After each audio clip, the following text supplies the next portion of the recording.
Muy buenos días, estimados hermanos y amigos de nuestra iglesia. Sigamos orando unos por otros. Soy Guillermo Romero, el pastor de la Iglesia Bautista Esperanza, acá en Leesburg, Virginia. Damos gracias a Dios porque la mayoría de los hermanos de nuestra iglesia pues están bien de salud. Estuvimos haciendo contacto esta semana y están sanos, y algunos ya han estado regresando a sus trabajos, ¿verdad? Esta es una situación difícil en medio de esta crisis, pero damos gracias a Dios por su protección. Al final de la enseñanza les invitamos a unirse conmigo y tener un tiempo de oración por la situación que estamos viviendo, no tanto acá en Estados Unidos, sino que en el mundo, para que Dios tenga misericordia de nosotros. Y les ruego de una manera especial a orar por el hermano Luis Velázquez, esposo de Connie, hermana de Melba, mi esposa. Él está todavía en cuidados intensivos, lleva varias semanas, y está conectado a un respiradero o a una máquina que le ayuda a respirar. Y lo que estamos orando así a nivel de grupo es un milagro para Luis, ¿verdad? Esperamos que Dios haga la obra y haga un milagro al restablecer la salud del hermano Luis, ¿verdad?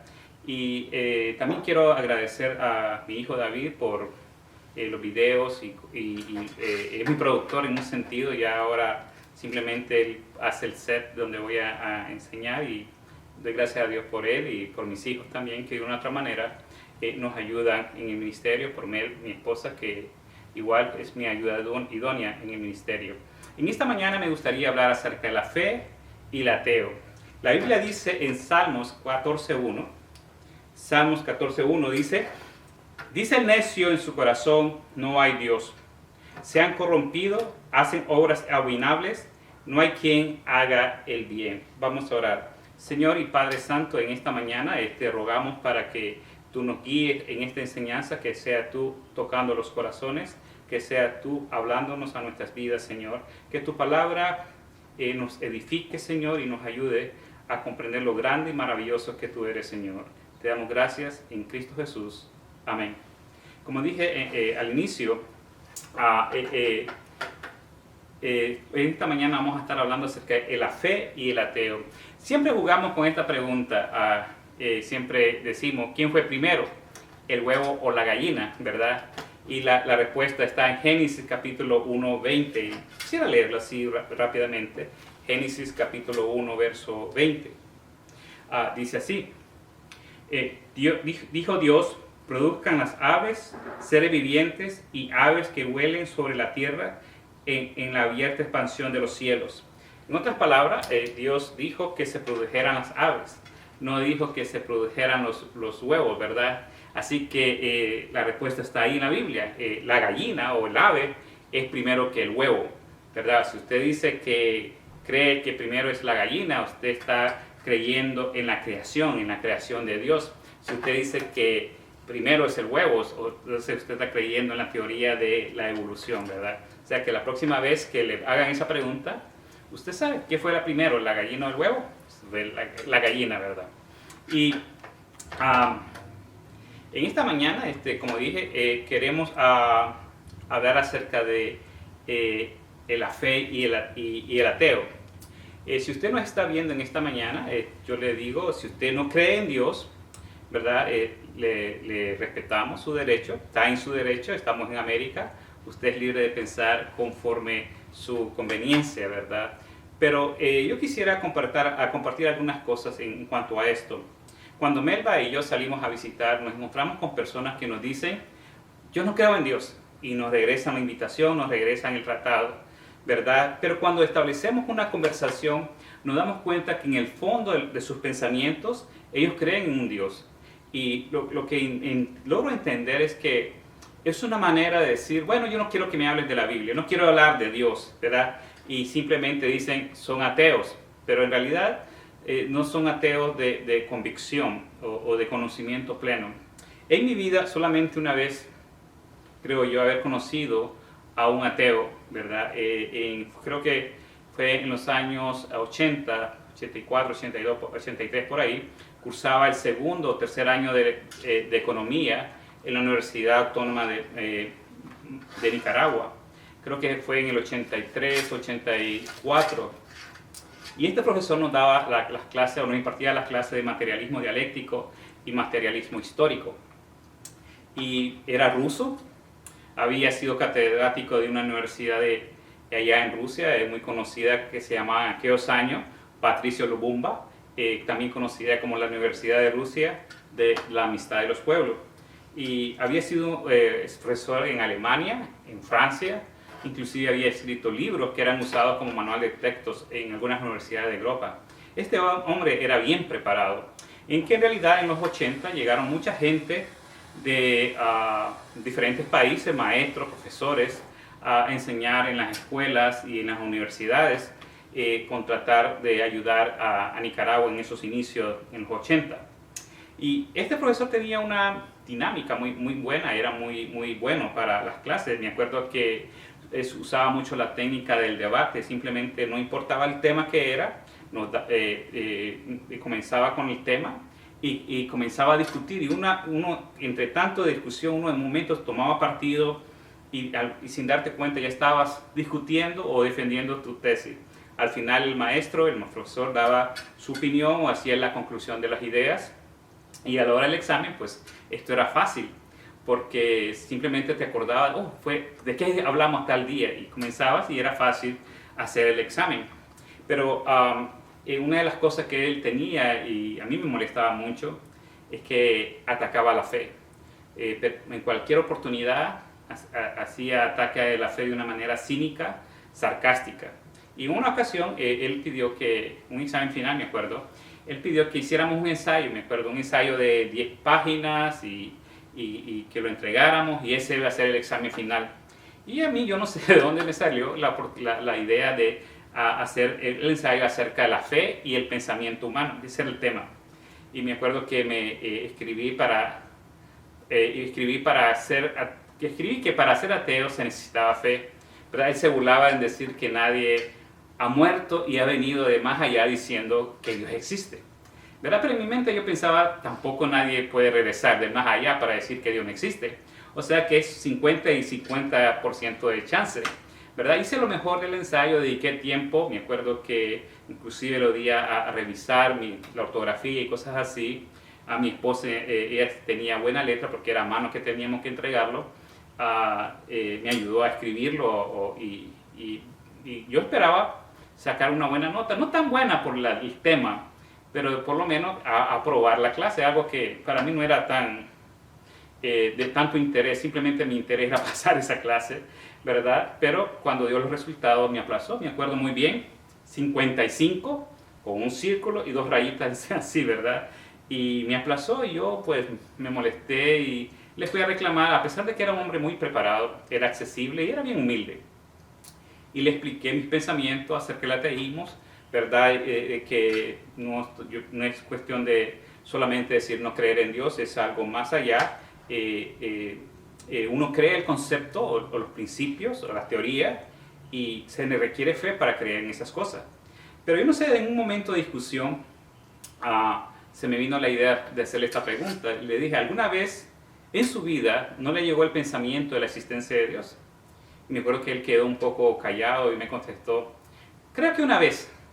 Tenía como 15 años cuando mi madre estaba muy enferma y estaba a punto de morir, y al final ella murió, y comprendí que Dios es un concepto del pensamiento humano.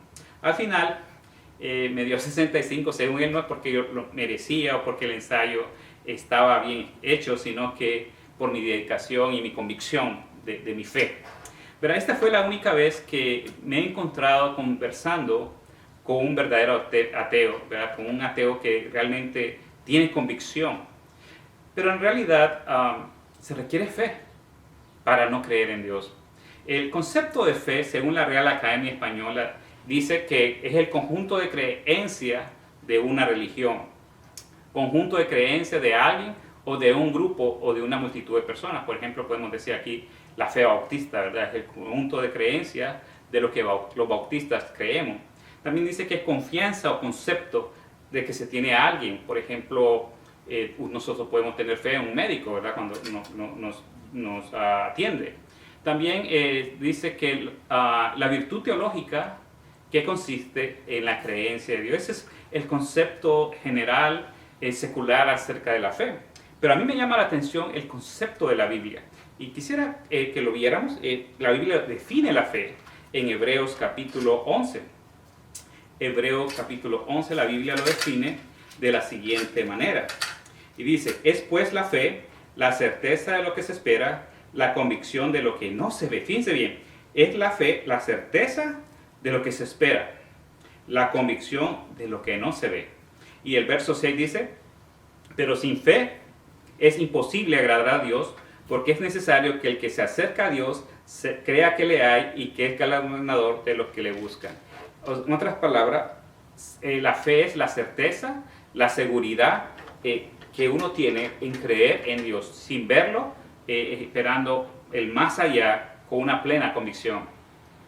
En mi opinión, la fe definida en la Biblia es más acertada, porque no es tanto en creer en valor religioso, no se trata sino que va más allá de la seguridad de lo que se espera y de una convicción que no se ve.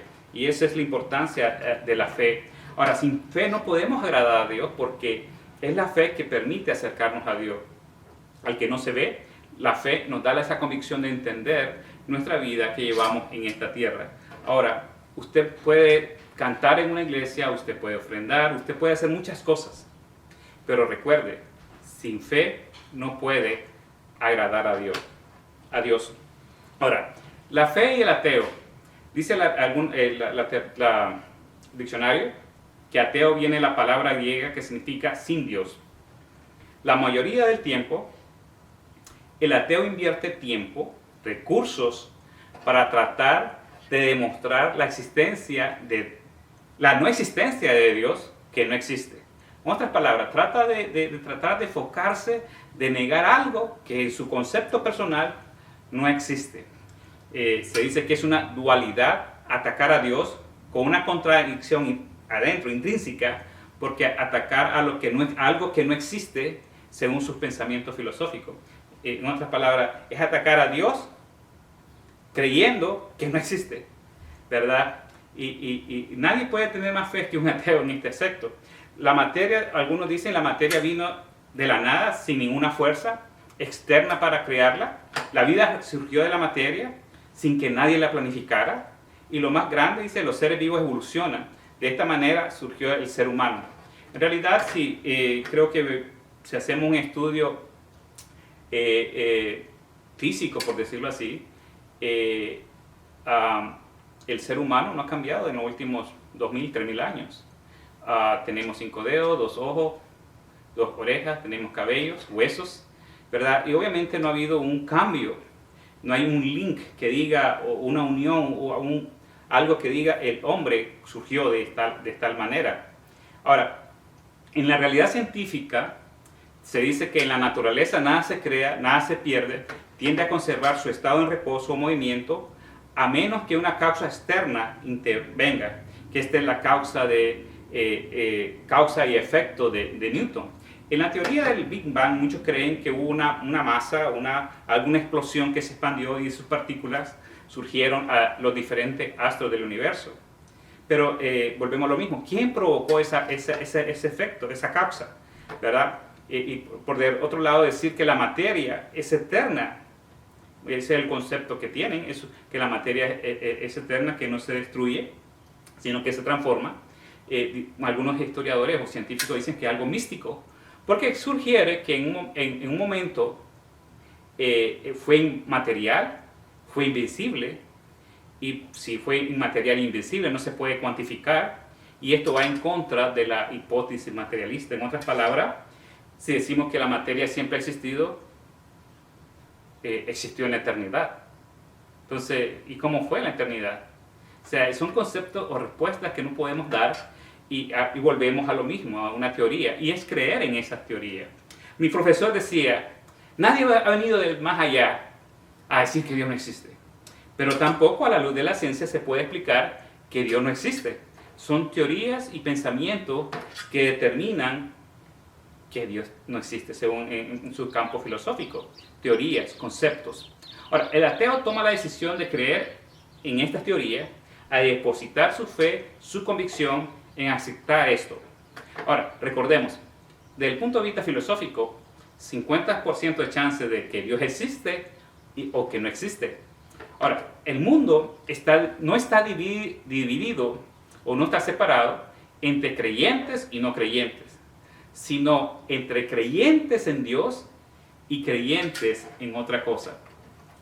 El ateo tiene fe en creer que Dios no existe, pero en realidad cree en conceptos, en ideas, inclusive que muchas veces desde el punto de vista científico están todavía en tela de duda.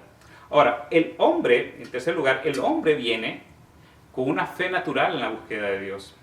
Recuerde, el hombre viene con una fe natural en la búsqueda de ese Dios. O sea que el hombre está, en el ser humano está propiamente la fe. Y leamos lo que dice Romanos capítulo 1, 20. Romanos capítulo 1 y 20. Dice así: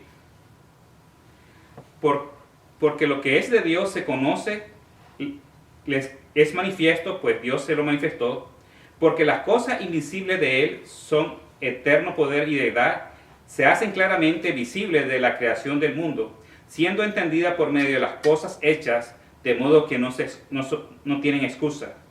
Pues habiendo conocido a Dios, no le glorificaron como a Dios ni le dieron gracia, sino que se envanecieron en sus razonamientos y su necio corazón fue entenebrecido.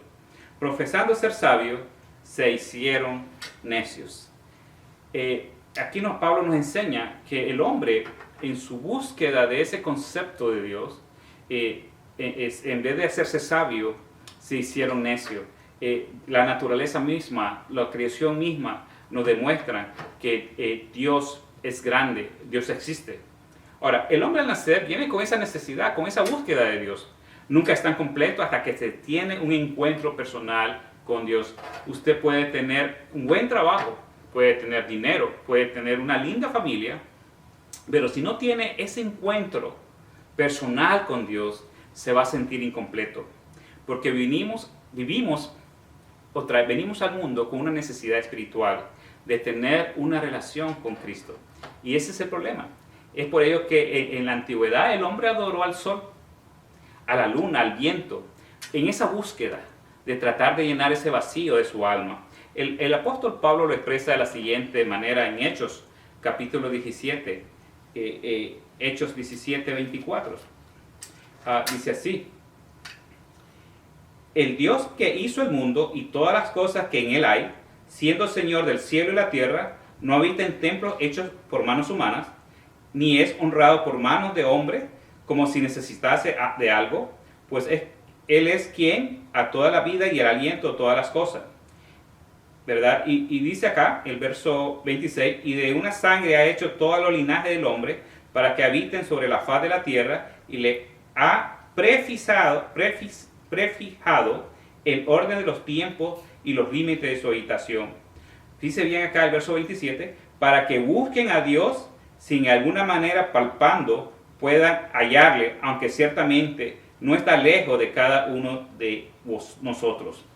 O sea que Dios nos ha puesto, nos ha prefijado, dice aquí la Biblia, para que busquemos a Dios, sin alguna manera podemos palparle, hallarle, aunque ciertamente dice, no está lejos de cada uno de nosotros. Dios está a nuestro lado. Él quiere tener esa relación. Si usted ha dicho, bueno, Dios no existe, Dios me ha tratado mal, pero en realidad Dios está tratándole a usted en su manera personal. Estimado hermano y amigo, nunca estaremos realizados completos hasta que tengamos un acercamiento personal con Dios genuino. En cuarto lugar, la fe del ateo de no creer en Dios muchas veces es para justificar su condición espiritual. Cuando regamos ese tratado a alguien que no cree en Dios, simplemente dice, no creo en Dios, no quiero saber nada de Dios, porque yo llevo mi vida, nadie me va a decir, usted no va a decir que haga o no haga, mi vida yo la llevo a como yo quiera, si está en adulterio, si está en pecado, no me importa. ¿Por qué? Porque no hay juicio, no hay Dios a quien darle cuenta. Pero la Biblia en Hebreos 9:27, la Biblia en Hebreos 9:27 dice lo siguiente. Dice acá en Hebreos 9:27, y de la manera que está establecido para los hombres que mueran una sola vez y después de esto el juicio. O sea que tarde o temprano el hombre muere una sola vez. Podemos ver las tumbas en los cementerios, ese es el resultado de la muerte física, corporal. Pero después de eso dice la Biblia que hay un juicio. Ahora, si no cree en Dios, a lo mejor va a decir, no, yo no tengo juicio porque no creo, pero la realidad es que usted va a morir, crea o no crea en Dios, ¿verdad? Muchos no saben ni comprender el significado de ser ateo, han escuchado decir, oh, ser ateo es no creer en Dios, es una manera fácil de no ser confrontado al pecado, de decir no creo en Dios para que nadie le juzgue, ¿verdad? Y no se preocupan de su alma. Ahora, no queriendo pensar que hay después de la muerte, es fácil decir que soy ateo, porque nadie me va a juzgar, Dios no me va a hacer nada. Pero en realidad, Pablo nos dice en 1 Corintios 15:32, dice, ¿qué me aprovecha? Dice, si como hombre batallé en Efesos contra fieras, ¿qué me aprovecha?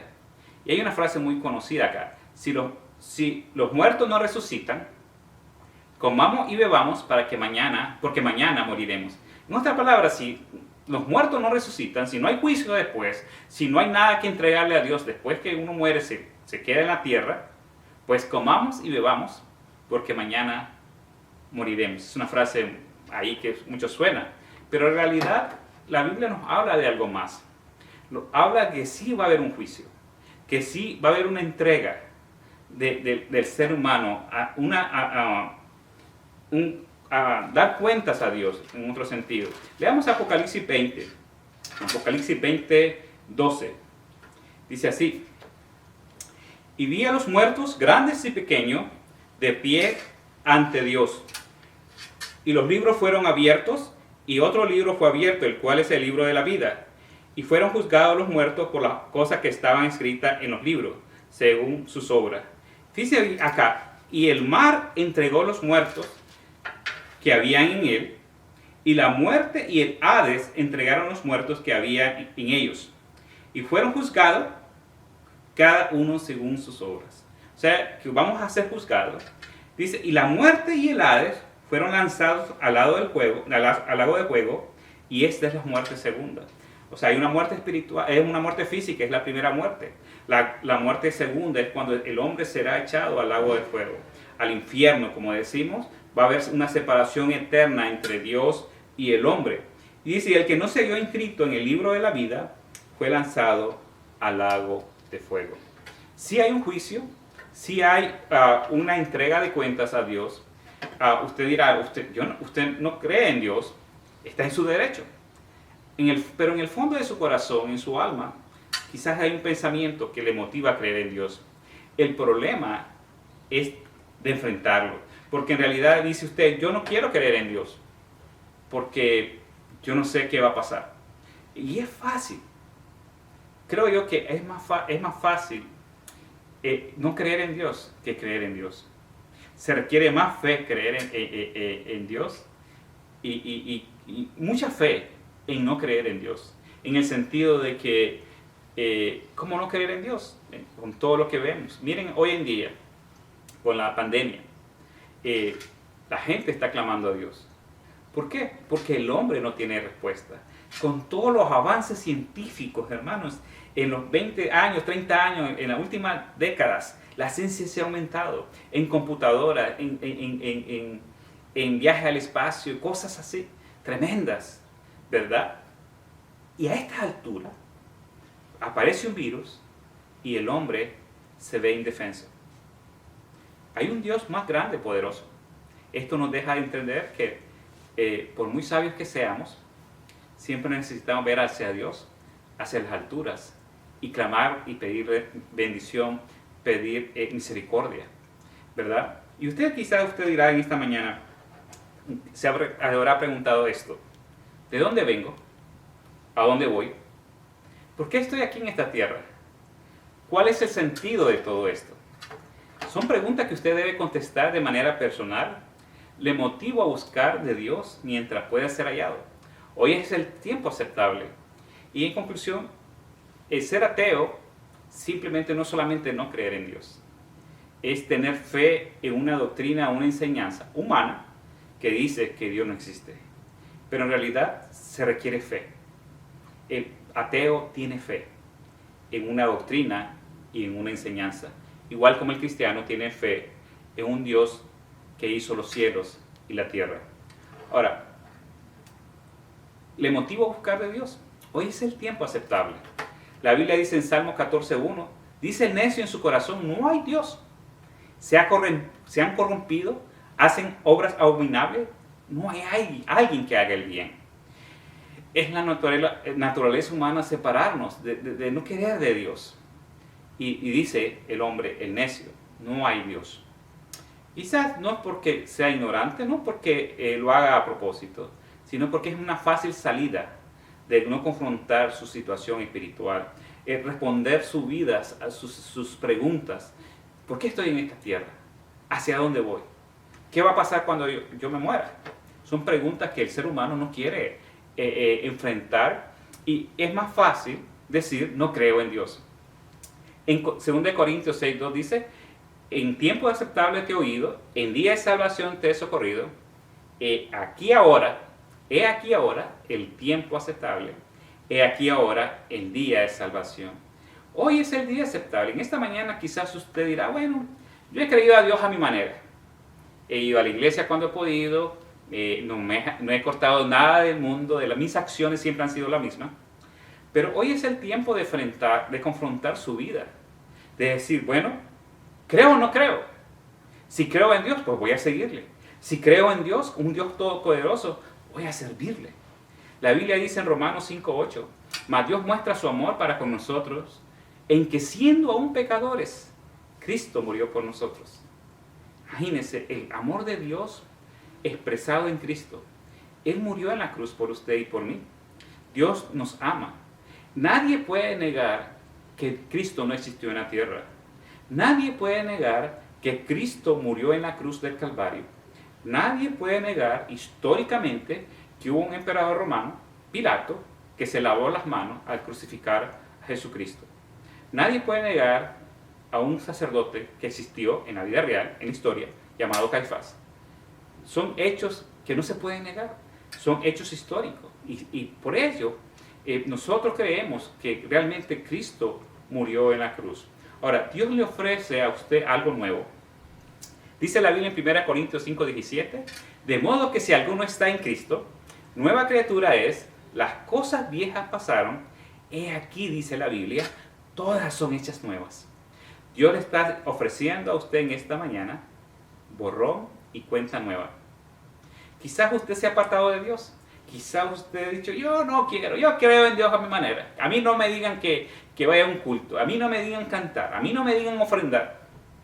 Pero recuerde, sin fe es imposible agradar a Dios. Y hoy es el tiempo de depositar su fe en Cristo. Dice que, de modo que si alguno está en Cristo, nueva criatura es. Las cosas viejas pasaron y aquí todas son hechas nuevas. Imagínese empezar de nuevo. Todas sus cosas, todos sus errores, todos sus fracasos. Comenzar de nuevo. Y puede aceptar eso, comenzar a hacer esto, aceptando a Cristo, reconociendo sus pecados, que usted ha pecado. Todos somos pecadores, yo soy pecador. Todos hemos pecado. Todo, no hay justo ni a uno. Dice la Biblia que el que dice que a Dios, que no hay pecado en él, hace a Dios mentiroso. Todos somos pecadores. Entregue su vida a Cristo en esta mañana. Usted puede hacer una oración al decirle al Señor, rindo mi vida, acepta mi vida, perdona mis pecados, y dígale de una manera personal, con sus propias palabras. Y si usted necesita ayuda, ahí está el teléfono, le invitamos a que nos comunique, está en el medio social en el cual estamos. Pero también, estimado amigo, hermano, quizás usted se ha alejado de Dios. Yo nunca voy a dejar de insistir de que usted a lo mejor se ha alejado de Dios. Creyó en un tiempo, su juventud, a lo mejor sirvió, a lo mejor hasta fue bautizado, pero ahora se ha alejado de Dios. Todo lo que está pasando en este momento en el mundo es una señal, un motivo de agradecer a Dios y de regresar al camino. Muchas veces como creyentes, por situaciones del pecado, algo pasó en la iglesia, quizás alguien te despreció, el pastor te falló, los líderes te fallaron, y el creyente se aparta. Y cuando vemos, el creyente se quedó a medio camino. Pero yo le invito en esta mañana, regrese a los caminos del Señor.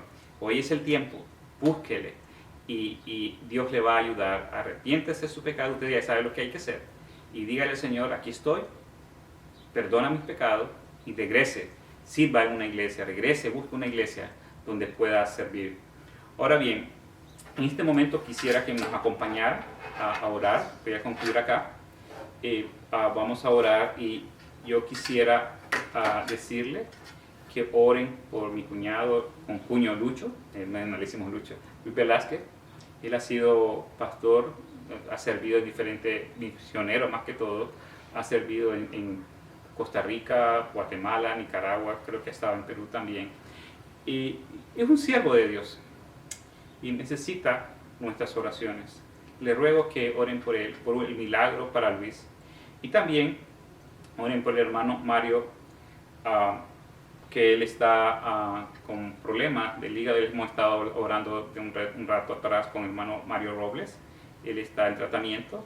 La señora Pat, una cliente de nosotros, que tiene cáncer, por el pastor Galek, que también tiene cáncer. Muchas iglesias están orando por él. Y oremos por nuestros hermanos, estimado hermano de la iglesia. Ore por los hermanos de la iglesia, trate de comunicarse, no nos desconectemos, es el momento de estar conectados. Hoy en la tarde a las 6 vamos a tratar de contactarnos con Sister Lan, porque ella nos pidió, dice que nos quiere ver. Así que les ruego que a las 6 nos conectamos por Zoom. Ahí les hemos mandado la aplicación, y tener un tiempo de orar, hablarnos, y los que nos podamos ver. Así que vamos a orar.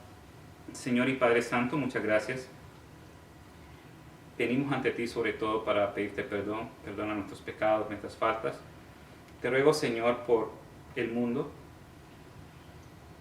El mundo se desvanece, Señor, en una gran crisis, una gran epidemia. Gente está muriendo, gente está enferma en un hospital, en sus casas. Gente ha perdido a un ser querido, a un familiar, a un hermano, un esposo, un hijo, una madre. Señor, ¿qué haremos, Señor? ¿Qué vamos a hacer, Señor? Y por otro lado, Señor, de crisis económica, muchos no están sin trabajo. Muchos inclusive no tienen para alimento para sus casas, para pagar su renta, su mortgage, o sus cuentas, Señor. Padre, te ruego que tú toques a la gente, Señor. Te rogamos por Luis, Señor, que tú hagas el milagro de sanarlo, que nos des ese milagro, ya sea hoy, mañana. Yo no sé, Señor, tu tiempo, Padre, pero por favor, ten misericordia de Luis. Te rogamos, Padre, por Connie, mi cuñada, Señor. Dale sabiduría, dale fuerza, Señor. Gracias por las fuerzas que le has dado, Señor, por ese entusiasmo de ir a orar, Señor, al hospital cada día, Señor, por mis sobrinas, Lali y Noelia, Señor, por el resto de la familia, que sigamos unidos, Padre, como siempre. Y Padre, te ruego por mis hermanos de la iglesia, Señor. Gracias porque el trabajo no ha faltado, el pan, el techo no ha faltado, Señor. La salud, Señor, has tenido cuidado de ellos, Señor. Ahora te ruego que muchos van a regresar a trabajar, que nos cuides y sobre todo danos sabiduría, Padre, para cuidarnos, para ser sabios con las cosas que vamos a hacer, Señor, ahora que se regresan algunos a trabajar, Señor. Padre, te ruego por mi esposa, por Melba, cuídala también, por mis hijos, Señor, cuídalos, protégenos como familia y sobre todo danos sabiduría en las decisiones que como iglesia vamos a tomar en un futuro, Señor, de cuando vayamos a abrir, cómo vamos a abrir. Esta semana hablamos con algunos hermanos y están entusiasmados de volver a reunirnos, pero sobre todo danos sabiduría, Señor, que sea en tu tiempo, Señor. Padre, te ruego por los que trabajan en los centros hospitalarios, sean doctores, enfermeros, los que trabajan en diferentes áreas, en los hospitales, Señor, en los centros de salud. Te ruego, Padre, por el presidente de este país, que le dé sabiduría. Te ruego por los presidentes del mundo, Señor, en sus decisiones que toman, Padre, por los científicos, los doctores. Danos la vacuna pronto, Señor, que para vencer esta enfermedad, Señor, o desaparécela, Señor. Tú, con tu palabra sería más que suficiente, pero confiamos en ti, que tú vas a hacer lo mejor para el mundo, Padre. Danos fortaleza, danos sabiduría y sobre todo quita el miedo, el temor de los corazones de las personas, Señor. Seamos conscientes de lo que está pasando, pero que podamos sobrepasar el temor. Gracias por tus bendiciones, Señor. Bendice, Padre, a los militares, a los que trabajan en los expendios de comida, Señor, en los supermercados, en los taxis, Señor, en el correo, en el banco, en tantas cosas que mantienen la economía en movimiento, Señor. Bendice a los pastores, Señor, que de una u otra manera tratan de ayudar a sus congregaciones, ya sea con videos, con diferentes medios, Señor. Bendice a cada pastor, Señor, tus siervos, cuídales, protégeles, Padre. Te ruego por aquellos pastores que están enfermos, Señor, sánales, guárdales. Y Padre, muchas gracias, porque en medio de este dolor, en medio de esta angustia que se vive, Señor, podemos venir a ti y tener paz en medio de las tribulaciones, Señor. Gracias porque podemos entrar a orar por ti, contigo, en cualquier momento, en cualquier circunstancia, Señor. Padre, muchas gracias. Bendice a mis hermanos. En Cristo Jesús te damos gracias. Amén. Muchas gracias por su atención. Si usted ha tomado una decisión de aceptar a Cristo, déjenos saber. Con gusto le podríamos mandar mayor información o tener un mejor contacto. Que Dios le bendiga y que pasen una buena y feliz semana.